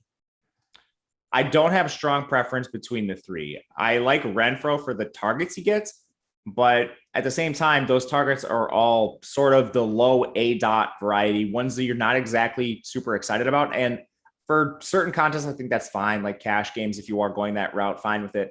I do think Ruggs offers you a little more upside, and he's seeing a pretty comparable opportunity share just as far as targets as well. Again, some of this reflected in price. Ruggs is going to come in with more expensive price tag. But overall, I think they're all middling plays because it's so spread out there. And I think if you can, you're trying to prioritize the concentration for Los Angeles if possible. But if you're making me split, I'm going to pick Ruggs. Okay. And I'm not going to make you pick because, again, this is Showdown where you should have shares. I think of everyone. I like the Hunter Renfrow play just because I think, as you said, I think those targets can definitely be there. Right now, 22 total. Oh, there's a chopper going over top of my place. That's good times. Hopefully, hang on one second. We're going to mute that. Why don't you talk about some of the tertiary options, as Laffy said before, from the Charger side? You can't hear the chopper, so it's all good. I can't hear it at all. But like right over top. It's like I'm not going to even go there. We're fine. That's weird because I can't hear what at all, but that's fine. Anyway, the tertiary options for Las Vegas, I don't really think they're as much receivers as they are tight ends because they use a lot of 12 personnel. So we haven't hit on Waller. There's not really much to say outside of he's an excellent play. I think he's probably going to come in fairly owned tonight, but they use Foster Moreau a lot. Like he played 57% of the snaps last week. He's not quite as targeted, just 2 targets on the day. But if he hits the end zone with one of those targets, there's a chance he ends up near the optimal. He's kind of middling in price. He's very cheap, but he's more expensive than guys like Roundtree and Justin Jackson. So he doesn't serve as that like pure punt, which is something I'm looking for on this slate. So I just don't have a ton of him right now. Yeah, no, I'm not hallucinating. I promise I'm going down these rabbit holes. Anthony Davis, I'm glad you enjoy it. I don't know if everybody else does, but I'm having fun. Hopefully all of you are too. I have a lot of Guyton. I mean, that's really just all it comes down to, just because he's 3,600. I think he allows me to get to some more. Do I expect good things to happen? Absolutely not. But you got to try to find some paths to get some of this upside and get to some of these places. So, I mean, I'm absolutely going towards a little bit of him. Josh Palmer, that was more of a joke than it was anything else. Should we move ourselves along? I'm fine with Guyton too. I thought we were just focusing on the Vegas side, but if you're talking about the ancillary options for the Chargers, absolutely 100% with you there. He hasn't seen the target volume yet, but he's on the field and it's Showdown. So we definitely need to consider him. Yeah, we do. Anybody else how about some Zay Jones in your life, considering, I don't know, he had 12.6 fantasy points one time this week or this season. He played on 26.5% of the snaps. I think there's better punt plays, but he's on the field a little bit. And again, that's something you need to at least look at. But I mean, even in our just straight up projections, Zay Jones, he's like at 1.5 points basically. And he's at 1.62 to be exact. I can say that because they're free today, but like he doesn't project well at all. He's like slightly better than Derek Carrier, who's the 3rd tight end on the team. It's tough sailing down there. It is extremely tough sailing. I was just throwing him out there because he luck boxed his way into a random overtime touchdown. He was the hero. Derek Carr said nice things about him. Just thought I would identify it. Go Zay Jones. Best of luck to you. I hope it's not today, though. Is that all from the wide receiver position? I think so. I think we had everybody of consequence.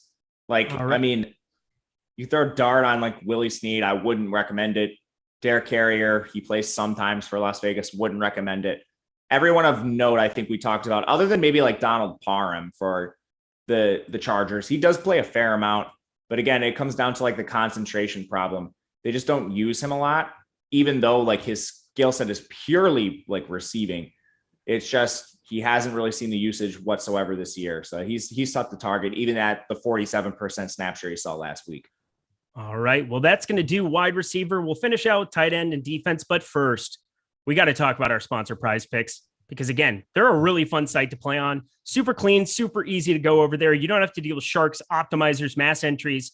It's super, super simple. Pick 2, 3, 4, or 5 players to go over or under their projected scores. Get all 5 right. You can net up to 10x your entry fees. That's words I can't say. If you correctly pick a 5-player lineup, it's going to be difficult, but that's just kind of the way that it is. For PrizePicks, I prefer to play a lot of like the 2 and 3 player combinations. They had it was 4x for like 3 players that they had going for the Brady promotion. Check out those promotions. They're popping up all the time. If you're a new user over there as well, use that promo code Awesemo because that gets you a little bit extra stuff as well over there for up to $100 too. I mean, that's a big chunk of change. That's how you build and sustain your bankroll. I'm looking at our projections here, and there's a couple guys that are really sticking out to me, and I'm curious what you think about them as well. We have on PrizePicks 44.5 rushing yards for Josh Jacobs. I don't like Josh Jacobs today, but if he's going to be getting most of the workload here, it's such a low number against this Chargers team. What do you think about that prop? Yeah, I like the over 2. And again, I don't think Jacobs is going to be too limited if they actually trust him tonight to be out there and be healthy. I know he was like pre-game decision, but if you even go back and try to scour some beat reports, you can find some pretty convincing videos of him running. I like the over there as well. I actually like the over on the other side with Eckler at 56.5 yards too. If they're in positive game script, he's been handling a large majority of the workload there. We got TJ Zwerich giving us that Canadian dollar. We got $10 Canadian. I'm going to go utilize that right now. I'm pretty sure I'll get the exchange rate, figure out, I mean, what is that? $7.80, $8? I'm not sure what it is, but I'm extremely excited about it because he said, Bink, a good day yesterday. Shout out Corey Davis and Eric. Oh, thank you. Matt, I was on a show with you. Did I say Corey Davis was my favorite wide receiver play? I think I did. You did. You guys can run back the tapes and find it. It is there. And I gave you Saquon Barkley. I don't even know. I had all the pieces except for Deebo Samuel, and that was a disaster because you absolutely 100% needed him. Sad times. That's better than saying good blank. We're not going to finish that sentence, but who do you guys like more for FanDuel tonight? Cook or Guyton? Not worried about ownership. Team has Herbert. Cook for sure. It's definitely Cook if you're saying that it doesn't matter ownership. There's no real question about that. Thank you so much to TJ. And then, oh my God, we're just getting blown up with the super chats. So appreciated. I mean, we had Vu earlier in the day. He came over into I was doing the strategy, or excuse me, the recap show with Josh. He dropped 100 spot. Then he dropped 49.99 in this show. Now we got our boy Anthony Davis say they can't get better content than this exclamation mark. That means I say that very loud and excitedly. So much appreciated. Hit the thumbs up. I agree with him. Let's get it tonight, everybody. Woo! I feel like, I don't know. I just did a Four Loco with you. Here we go. And then we got D Niz over here. $5 super chat. It's coming in so hot. Here we go. Last 2 in a flex. Have Herbert a captain. All right. So here we go. Renfro and Carlson, or Waller and Justin Jackson for a high dollar DK single entry. So Renfro and Carlson, or Waller and Justin Jackson. It's Waller for me. Yeah, I want the Waller guy in there as well. Carlson, I do think kickers are generally underrepresented, but they're starting to trend up in ownership. It's like people are watching these shows. That's a good thing. It's also a bad thing in terms of trying to get leverage there. But thank you so much for the super chat. Oh, and good, nice call on Molinex. Man, I'm getting golf shout outs here. I mean, how about Sam Burns? That guy's incredible. I got Mr. Moneybags in the Slack chat. We're going to get to tight end eventually, I promise. But thoughts on playing a kicker tonight? DKGPP. Cook a better play? Question mark. I think so. And their ownership is really similar.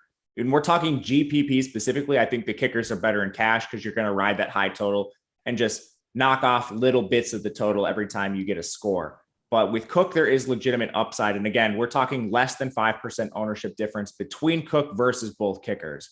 And seeing them at 20% ownership, I think that's a spot where, just speaking to the Waller 2v2 we just talked about, you still have Justin Jackson coming in at single digit ownership compared to mid 20s for both kickers. So if I'm just looking at both sides of this, I still prefer Waller there.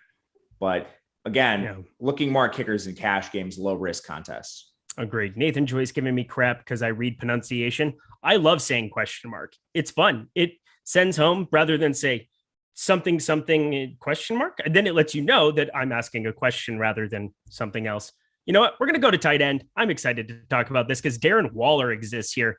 Darren Waller, a very underwhelming last 2 games, but I do not care. Darren Waller, one of my favorite guys to be getting to on this slate, simply because people don't seem to want to be playing him at the rate that you would expect somebody of his caliber. I mean, he's one of the top 3 tight ends, 5.1% of leverage here to get to him. Yeah, he's my favorite Raider player, period, other than Derek Carr. How about yourself? Love Waller too. I think he's viable in cash if you can get him. Again, I think you're trying to play 4 studs in this upper price tier. And I still firmly believe he's the wide receiver one. I know we've had big games from Bryan Edwards, Ruggs, and Renfro at times, but Waller has that target ceiling. We saw it in week 1. It could very well appear again tonight. Okay. Foster Moreau interest. Yay. A little bit of Foster Moreau interest. Again, in that punt range, it's going to be more like, I think I'm just going to get more to the backs for Los Angeles. Moreau is a little bit above them. And if you can find like the 400 to get to him rather than like a Larry Roundtree, maybe you do it, but Roundtree even has like a better projection overall. So it's tough for me to get to Foster Moreau. Loosen up, Eric. Let's have a good time. Super chat from the man behind the virtual glass, Jordan Klein. I think I'm loose enough for everybody here at this point. That also sounded wrong. We're going to continue to the other side of the ball. Jared Cook. I hate this show. Here we go. Jared Cook, go ahead and talk. Oh my God. Yeah, Jared Cook is awesome. He's on the field for nearly a full complement of snaps. His target share is just depressed by the presence of the 2 alphas we have in the wide receiver room. But with that said, he's kind of in a no man's price tier where if you do play guys like Jacobs and you can't get a third stud, I think he's a nice consolation prize. I do have a fair amount of him in tournaments. Just keep talking about anything. Go ahead. All right. I mean, you can look at Jared Cook versus like Parham, I think is interesting because LA has run a little bit of 12 personnel, but just on the year overall, Cook immensely more involved than Parham. Like just looking at targets overall, Parham only has 2. And again, most of the target concentration is way up at the top. Like if you just look at the top 3 pass catchers for LA, it's Keenan at 33 targets, Mike Williams 31. Then there's a drastic drop off down to Jared Cook 16, and then Guyton at 8. And I mean, I didn't include Eckler in that because he's catching balls out of the backfield. I'm talking strictly just pure pass catchers. So there is a huge drop off when you start making concessions with LA, which is why I'm leaning more towards the build that has Justin Jackson, Larry Roundtree, and then another elite option rather than taking like 3 or 4 stabs at that middling range, if that makes sense. It does. I've lost talking privileges about anything that isn't football related here. Tristan Vizcaino, Daniel Carlson, both over 20%. Welcome to totals. So I generally have less kicker interest in higher total games. We've talked about that before, where it's just more difficult for a bunch of touchdowns to be scored and then a kicker gets there in those kind of events. Lower scoring games, they can work out optimally because there's less plays or whatever the reason is. There's just no question about it. I like kickers more in those low total games. But in this one, with them both over 20%, doesn't seem like we can get the leverage we normally can at the kicker position on Showdown here. I'm not sure if that just means the field's starting to figure that out as well. What do you see from the kicker position tonight? So I 100% think it's lack of punts. Like we don't have that number 3 receiver that's near the stone minimum today. So people are having to move up to plays that are comfortable, or at least they feel a little more comfortable. And that's the kickers. So I'm comfortable getting away from them in GPPs and absolutely under no circumstances ever captaining them. All right. And defense. Let's just round this whole thing out because my God, I'm very, very excited to be done with this and watch football and have a cold drink. My God, just the words that I say and the paranoia that I have here. Go ahead. Defense, go. Defense is similar to kickers. I prefer to get to them on the lower scoring slates, but for tournaments, they're always something you need to consider because a lot of you and I talk about this a lot as well.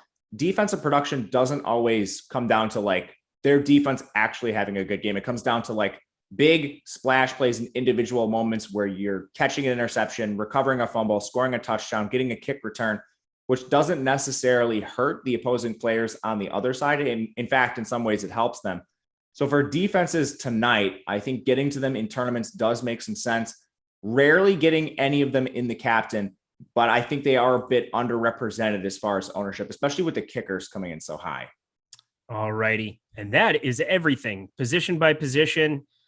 You just kind of focus on getting your lineups in here a second. I'm going to focus on just making sure that we start getting some of these questions in. We got a ton to get to. I think everybody's starting to pick onto this rapid fire segment. I want to start it a little bit sooner here, just because then we can get to everybody's questions that they have. Also, it's just really fun to do. Ooh, we got another super chat. My God, everybody's having fun here. Sam Van Dam, my guy, GPP, anything is possible. He just starts it off with a quote. I love it so much. But how are you feeling about the onslaught night, either team? I think five. Go ahead. I think you could run them both.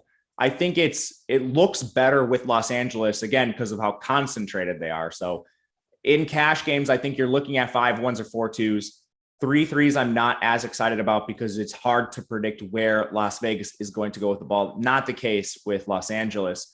But in GPPs, I love the Derek Carr stack, and using 2 pass catchers at least. I think you could go a third at a cheaper price. I think you could mix in a running back there and run more of a Vegas onslaught. And we hit it on this right at the beginning. Derek Carr has some negative leverage, but I think if you do run a lineup like that where he's stacked multiple ways, or it is at least balanced towards the Raiders side in a 4-2 or a 5-1 stack, you can still get some leverage with your lineup overall and have Carr in it. All right. I did 100% agree. I mean, 5-1s are really fun because people don't tend to do them as much. Now it seems like with optimizers, it'll happen just automatically. If you don't build some rules for things, you'll get some 5-1s.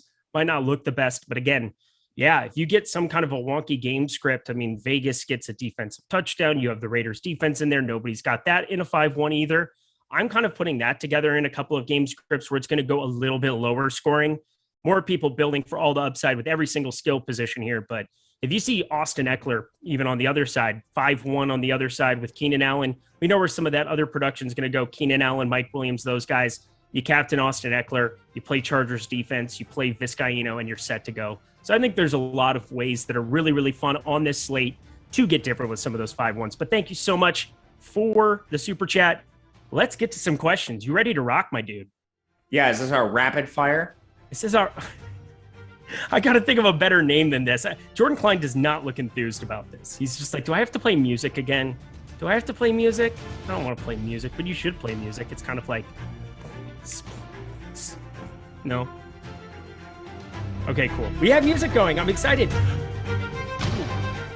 This is like Pirates of the Caribbean shit. I'm excited about this. Brady Gagne, FD best 50-50 in tournament options, 8.5K and below.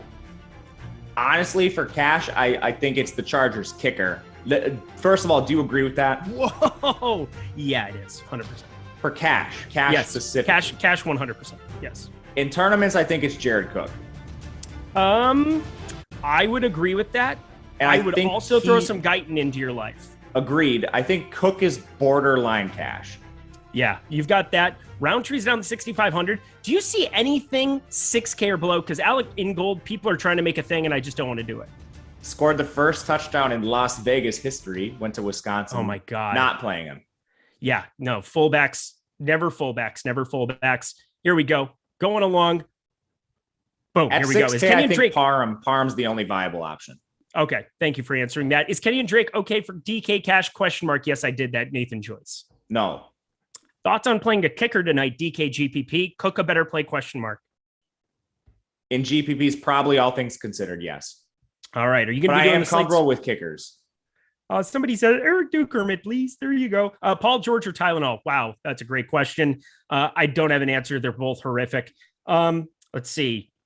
Carlson ? Yes, we like Carlson, right?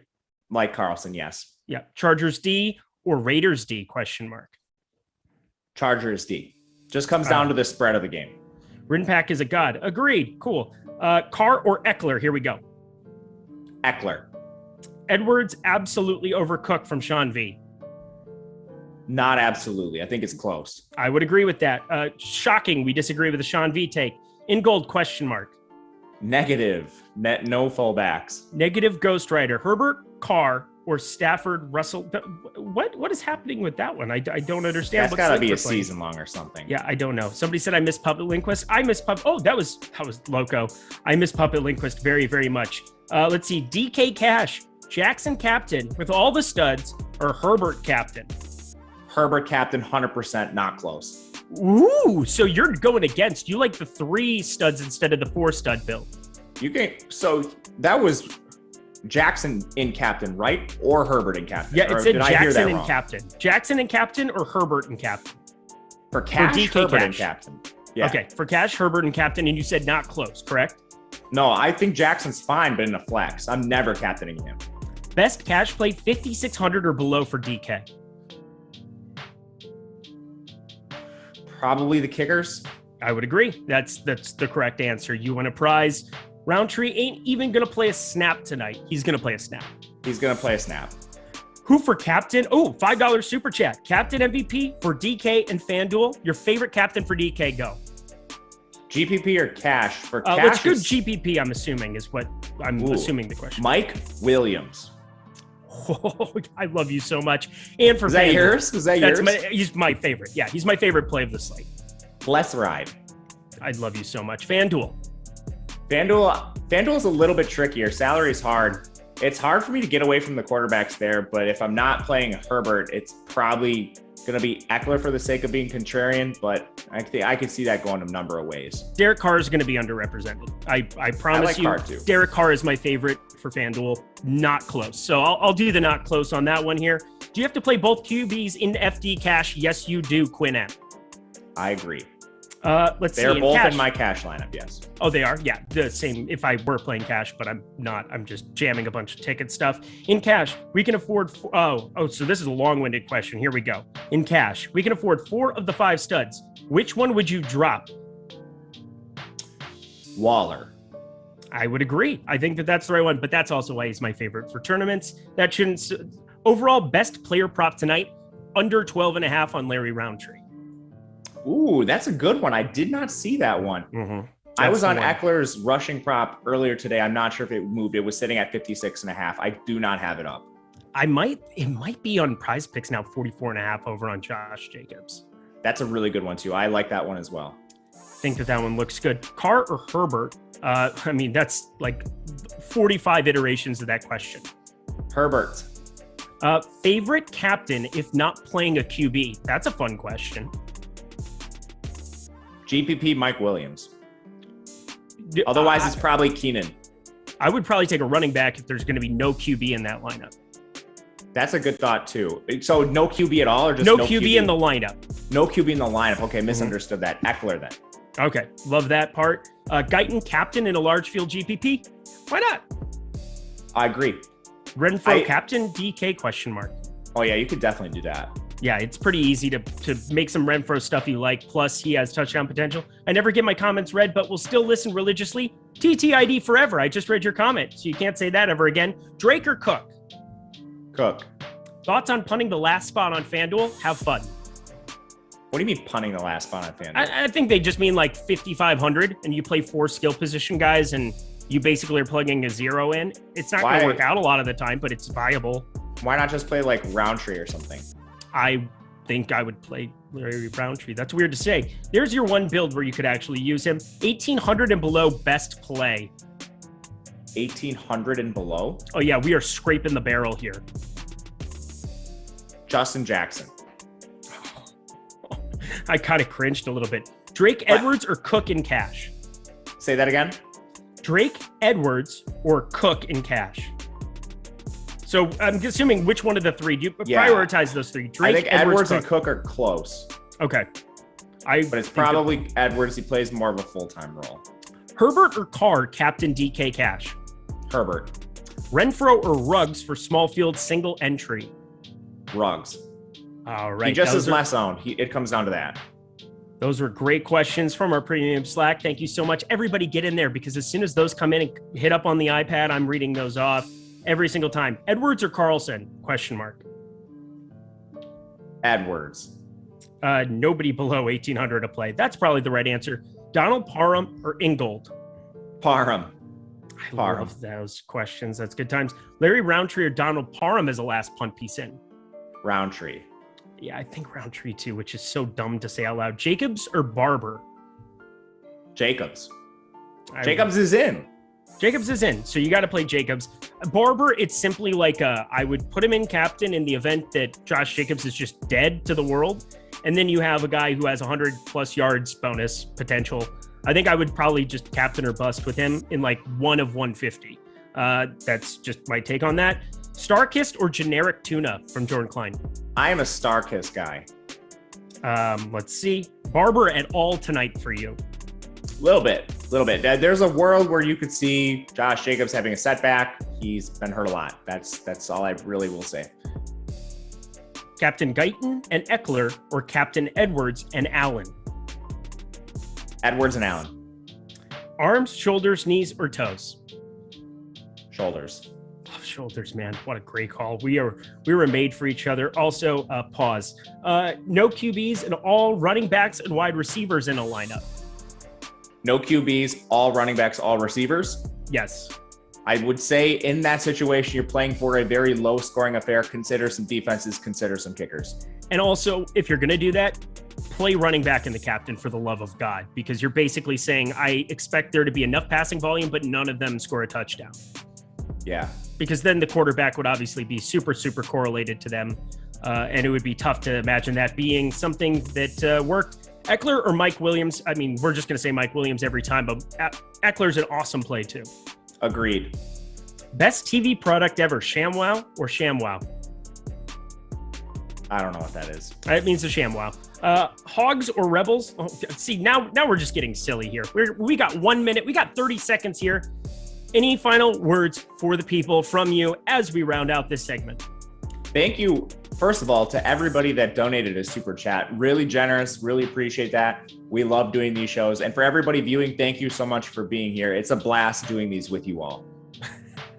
Jordan Klein, I can't read that, but I love you so much. We have no other shows tonight.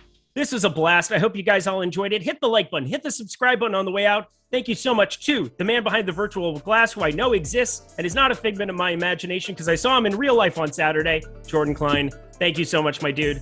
He's Matt Gajewski. He eats tuna. I'm Eric Lindquist. I'm going to go slam some sushi and be really unhealthy. We'll see you later.